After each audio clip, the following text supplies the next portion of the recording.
of green energy, but we've assembled a panel to, of course, look further into this today. It's entitled The Digital Future is Powered by Green Energy, and we're going to focus on global green energy as it's transforming the digital asset landscape and how crypto assets can be and complement their returns. And also, we're going to uncover how blockchain is driving this revolution as well, and how these innovations can indeed be leveraged for sustainable investment opportunities. As I say, it's entitled The Digital Future is Powered by Green Energy, and joining us on the stage to discuss this is Natalie Capatti, the co-founder and CEO of Jasmine Energy, Forbes 30 Under 30, and of course leading a global platform for tracking and trading clean energy. Please come and take a seat. Natalie, we have you here. And Dr. Noshin Omar, the chairman and founder of Avesta Holding, again specializing in battery cell development and recycling, and a PhD in electromechanical engineering. Leon Gerard van der Berg, the CEO and CTO of Sonified Group from the Netherlands, over 35 years of experience in this space, in the Internet of Things and wireless technology. And Michael Levesque, the President and Chief Technical Officer at Astral Energy Renewables, and 35 years of experience in power and digital and Internet of Things as well. On the end, they are going to be ably moderated by someone we know well. Here he is again in the right color jacket, Marcel Kasimovich, the Deputy CIO of Coinbase. Nice to see you again.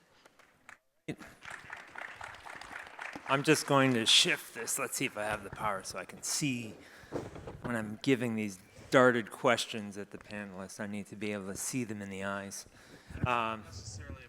So I appreciate, and per usual, I mean, you have to, when you don't have the content, you have to dress the part. So green energy, green jacket. It's a soft green. It's a soft green. But I really appreciate everyone being here. I think what we're going to try to do here, just to set the table, COP28 UAE, in many ways smashing success. Does anyone know what COP stands for? I think it's Committee of Parties, I believe it's called, Committee of Parties. So it's heading over to Azerbaijan and for COP29. One of the frustrations that people have in the context of COP is the actionable items that follow. So if you were to go to the website and see all the things that have come out of COP28 from UAE, there's an enormous amount of literature. And it'll even cover things gender related to COP28. But on execution is where people need to see more. And I think what's really exciting about this group of people that we've assembled today is we're going to talk about execution. We're going to talk about how you go from power down to measurement, utilization, use cases, scarce resources, recycling. So we're really going to get into some of the nuts and bolts, keeping it high level so we can all digest it, especially me, but getting into some details where we're really focused on execution. So I really appreciate the time that everyone's taken to be here. And maybe we start, if we could just do a quick introduction, starting from far left to right, just who you are and where you fit into this broader theme, and then we'll dive into some details. Good morning. Welcome, everyone. I'm Mike Levesque. I am the president of Astral Energy and the ambassador of the International Trade Council for the United Arab Emirates. And we focus on building relations between the UAE and different partner countries where we work, and we build utility scale power. Thanks, Marcel. Hi, everyone. Good morning. Leon van den Berg. Flew in from Amsterdam to be here and to help my engineering brother, Michael. We both went to the same school in Canada, and we've joined forces to really try and scale this concept of digital energy. Our company, Sonified, creates a Unity chip that digitizes energy and turns an physical PV asset into a digital financial asset, day zero. So we are embedding finance into a physical product, and we want to digitize solar energy all around the world, much like how the music industry was digitized now by Dolby. So if you can understand that's what we're trying to do to make energy programmable, and it fits into some of these blockchain things that Jasmine is doing. Good morning from my side, Noshin Omar. I have quite different roles, being a professor at the university, also entrepreneur, founder of Avesta Battery, Avesta Holding, active in the battery production for electric vehicles, but also for big renewable plants, and closing the loop through recycling, which will come today definitely in the discussion.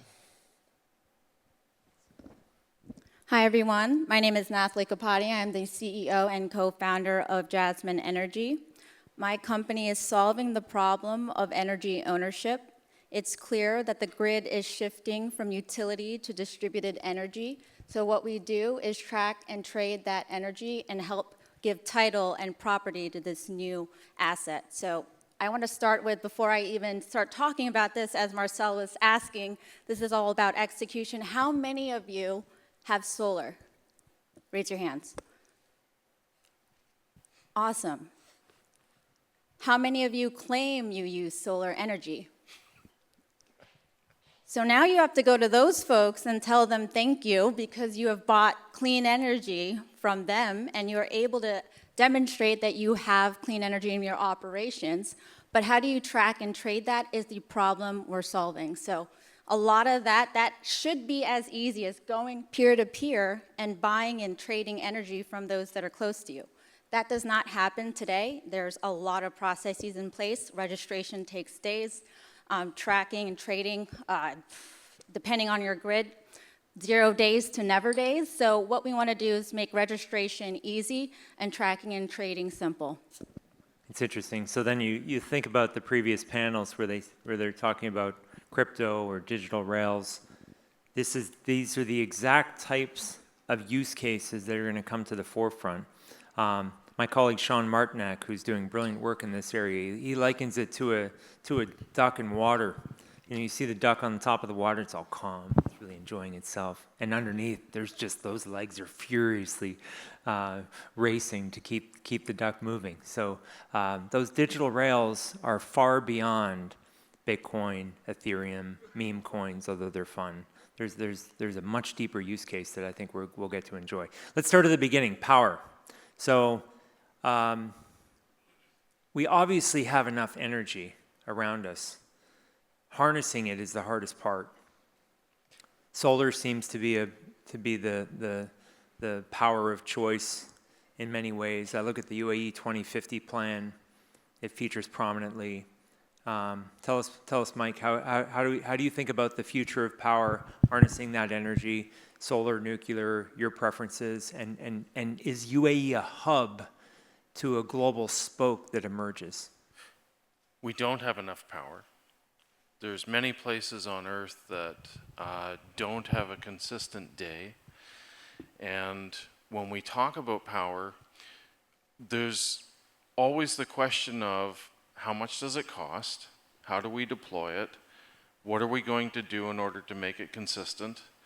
And we have to look at the overall long-term case of, is it sustainable?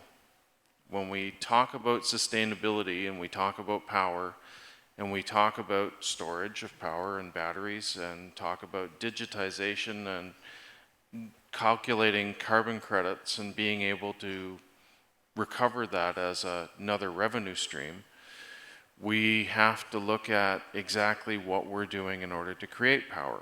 And in our case, we're trying to create power that replaces a traditional conventional system where we would normally use non-renewable fuels. So when we look at things like natural gas and oil, when we look at things that we have to refine and import and burn, then those are the things that we want to be able to get rid of. So the rest of the people that are sitting here to my right are all very much embedded in the idea of producing something that lasts for the next 1,000 years so that we're not damaging our future generations. So we don't have enough power. We're creating power, and we're trying to find better ways of doing it. Let me follow up, pull on that thread a little bit, and then I'll shift. But and you think of that transition. So let's think of traditional fossils. Mm-hmm. I don't mind dinosaur bones myself. I think they get a bad rap. It's really amazing when you think of the innovation, like what a fossil fuel is. It's really it demonstrates our innovation. But anyways, I take the point we're going to be migrating away from those. In that transition, the challenge is the incentive to produce on the fossil side goes down. So you see this with oil and gas companies where they're buying back their shares with their excess cash. They're not investing. They're not necessarily reinvesting in green energy quite yet. Do we end up with a transition where it just creates an enormous amount of friction because we're still using fossils? The marginal price of that fossil skyrockets at some point, creates social friction, and then that social friction leads to this greener future? Or can we imagine a smoother landing than that? You know, honestly, I think that the friction of fossil fuels and the use of them has created many of the different things that we are dealing with around the world right now, whether it's north of Europe or whether it's right here in the GCC. The fact is, the desire and need to have more oil has driven us to a point where our production capacity has reached a maximum, and we're trying to find alternative measures to be able to create energy so that we can actually reduce some of that need. Got it. Leon, so as we transition to this, not new technology, but certainly a technology that is easily measurable. Let's think of solar as the example. We know the output. It's very clear.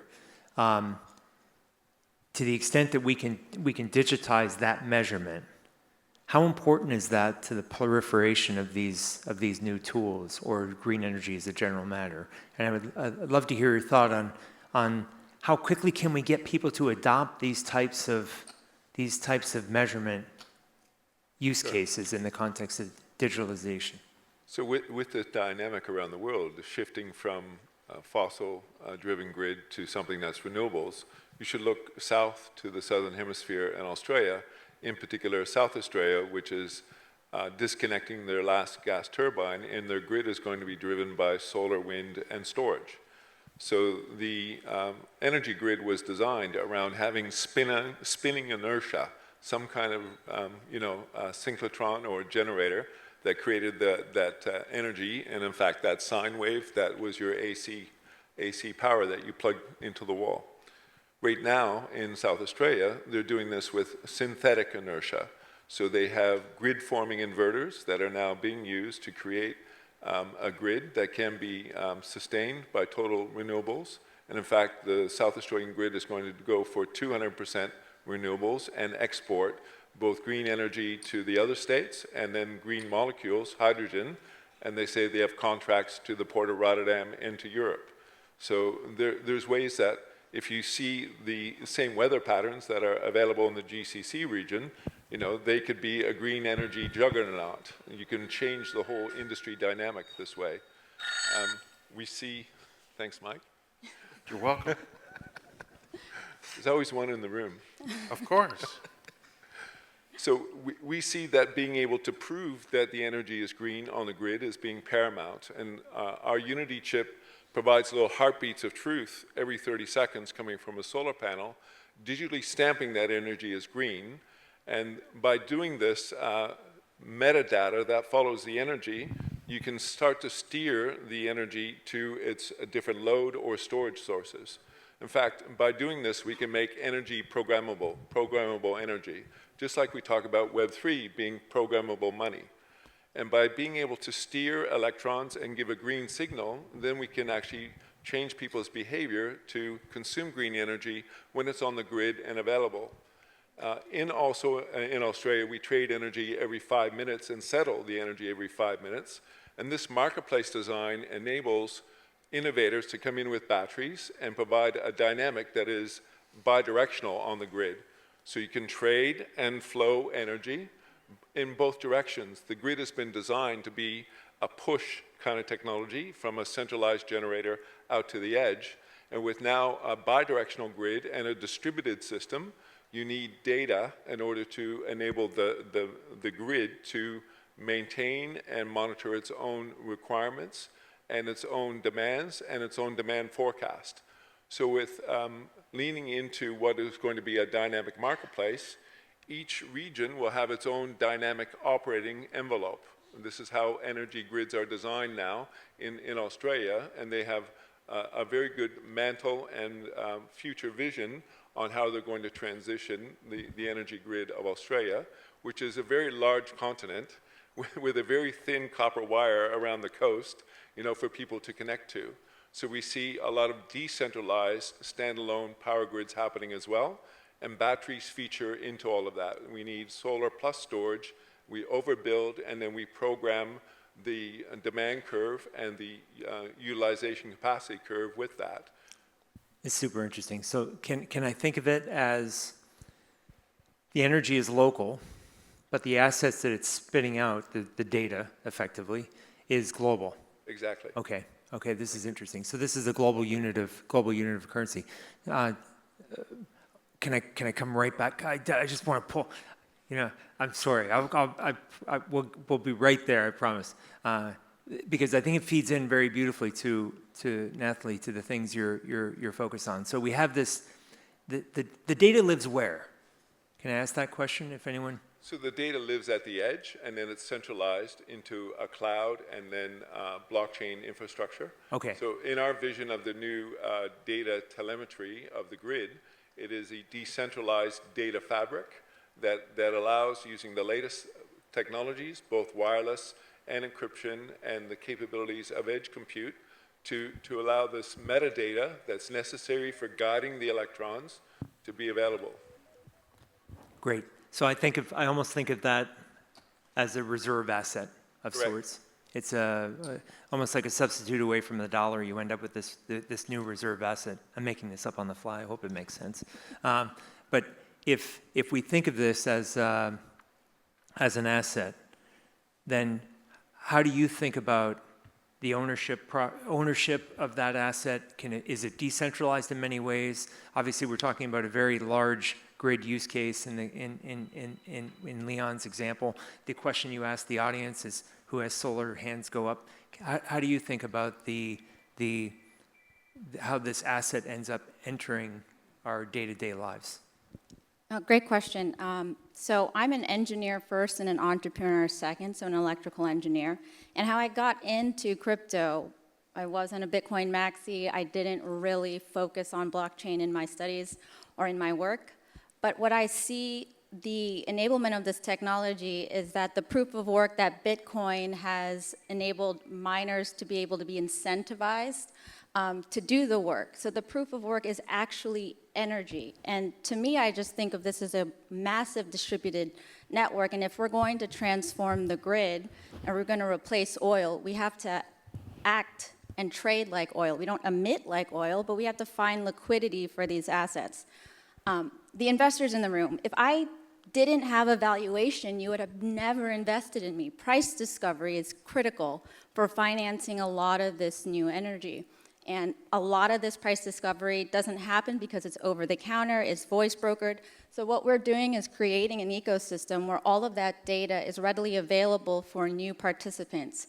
For solar homeowners who are doing net metering, they can finally be able to say, I claim my energy and I wanted to sell it to the highest bidder. So these are opportunities for not only to transform the grid, but to transform the trade of electricity and energy. And one of the things that I think is really important here is as we demonstrate all these new technologies with Dr. Leon and Notion here, a lot of this energy is already mixed on the grid. When you have an electron from a battery or from a solar system, once it's on the grid, you have no differentiation of whether that came from clean energy or brown energy. So how do we do that? By using these proofs that are now published on a public blockchain that say, hey, we're tracking progress. I claim I generated that clean energy, and I want to be paid for it. So it's an incentive network that is able to track progress towards renewable energy goals or renewable energy consumption. So rather than subsidizing the system, you let the marketplace Absolutely. elevate the return on asset, return on equity. Yes. Interesting, interesting. So for every physical grid, there's a futures and spot market as well. So this is where renewable energy systems have never been able to create this kind of behind-the-meter capability of data sharing. Yep. And allowing a liquidity marketplace to evolve. You need to be able to give the asset owner a way to play the spot market, and then the financiers for the industry to play the futures and the CFD market as well. And that needs to be a global market. Correct, it is a global market. Yeah, very interesting. Doctor, I know you've been exceptionally patient. We have to store this stuff. I know things like cobalt are near and dear to your heart. How do you think about these, everything that's being discussed? I mean, obviously the storage of this energy is something we've discussed. Any thoughts that you would like to Sure. add there? If we look to the targets of COP28, decarbonization has to happen worldwide, not locally, but worldwide. And we are not just going to do that by taking one source which is polluted to replace it by something else. We need everything. We need hydrogen, we need fuel cells, we need batteries, we need strong grid, we need everything, first of all. But I want to challenge the audience with something else. Who's driving with electric car? Not so many. Now, when we speak about COP spoke too much about decarbonization, but also there was another parameter there, sustainability of those technologies that should to be employed. If you look now, most of you, I'm confident you have a cell phone and you have a laptop. You cannot imagine that these days no one has a cell phone. 90% contains cobalt of that. And most of the used materials in our cars contains also cobalt. Do you know from where this cobalt is coming? 65% is coming from Congo, Africa. And they are taken by kids below 12 years in the mining industry. So when we speak about COP28, it's not just decarbonization, getting CO2 down, but also looking for sustainable solutions. Challenging that, this is the hard reality of today. It's not sustainable industry as we believe it is. There's still a lot of work to be done. And I see that as a challenge, but also challenge creates opportunities for here. If you look now to any energy source, and particularly the battery industry, the main factors that deciding where is a good location is green energy, logistics, and human resources. If we reflect that back to here, United Emirates, we can conclude it has huge potential to become a central hub of this type of innovations, as it's now doing for the hydrogen, green hydrogen. So take into account, we have to start from the sustainability and to close the loop by recycling. I did my own research for the entire EGCC. There are now 1 million electric cars and even container batteries that have been imported or even deployed where there are no recycling plants are in progress. So we don't know what is going to happen with all those batteries to get access to the raw materials. So again, this country has a lot of potentials, not just for manufacturing, but also to build the skills, to create an ecosystem which is sustainable. The last days in Belgium, when I was discussing with the government, typically the same questions was coming, and I think it will come here as well. Yeah, but China is cheaper than here or in Europe. No, that is not true. If you look to Chinese EV industry and the battery industry, it's not cheap as you believe. It's over-subsidized. Subsidies over 70% that goes into this industry. To be honest, the salaries that engineers in the battery industry in China are getting, I cannot afford them to pay them in Europe. Just to give you a reflection how it is.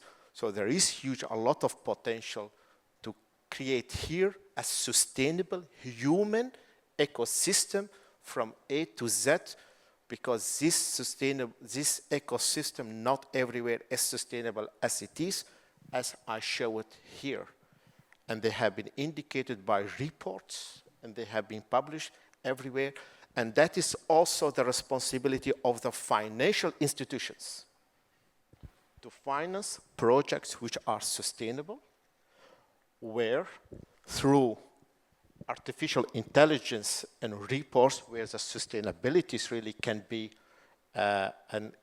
analyzed and obtained, which is still not the case so far, and we should not just compare euros by euros and dollars by dollars as happening these days. Appreciate that. So you're very optimistic on recycling, if I've understood it well. Very optimistic, no? I'm not trying to be facetious. It's a sincere question. It's the only way to close the loop. Right? If I think of it in the context of clothing, for example, I have blue jeans on. I'm reasonably sure we do not need to make a single new pair of cotton blue jeans. I'm pretty sure we have enough blue jean above ground where we can use used clothing. Now, where I'm optimistic is I look at the behavior of my own children. They only buy used clothes. And it's not because they have some affinity to vintage. They just think it's the right thing to do. So change is hard, and it comes with friction, and it's not always elegant, not pretty, but I'm optimistic on that. But we have policy support for this as well. Sonified is part of Solar Power Europe, and we're part of what's called the Solar Stewardship Initiative. And so by being part of that, we're trying to look at what are the real carbon miles, the externalities of shipping a solar panel made in Shanghai and then landing that in Rotterdam and then deploying that, let's say, somewhere in Benelux. So how would you do the carbon calculations? How are you going to track the life cycle accounting, both the recycling of solar panels and the appropriate materials? So by putting a chip at factory, day zero, you can start to have this provenance of data tracking the whole supply chain, addressing some of the areas that Notion has said are critical. And then you also have a support mechanism for reporting and policy engagement, because there's a lot of hidden things that the China government is doing that sponsors and subsidizes their industry, and they're a juggernaut. It can't be stopped anymore. So we have to learn by this in other industry proof points and action points. So sounds like data is really going to be. A lot of this ends up coming back to data, and the beauty of blockchain and the solution you've created, Nathalie, is you end up with clarity around that data. There is certainty of data once we migrate things to these crypto technologies, crypto rails, and then the ease at which we can then move those ownership units around becomes very trivial, very inexpensive. We're going to be short water as well, amongst other things. We're 2 minutes more. Almost out of time. Yeah. Not quite out of time. Nathalie, did you want to add?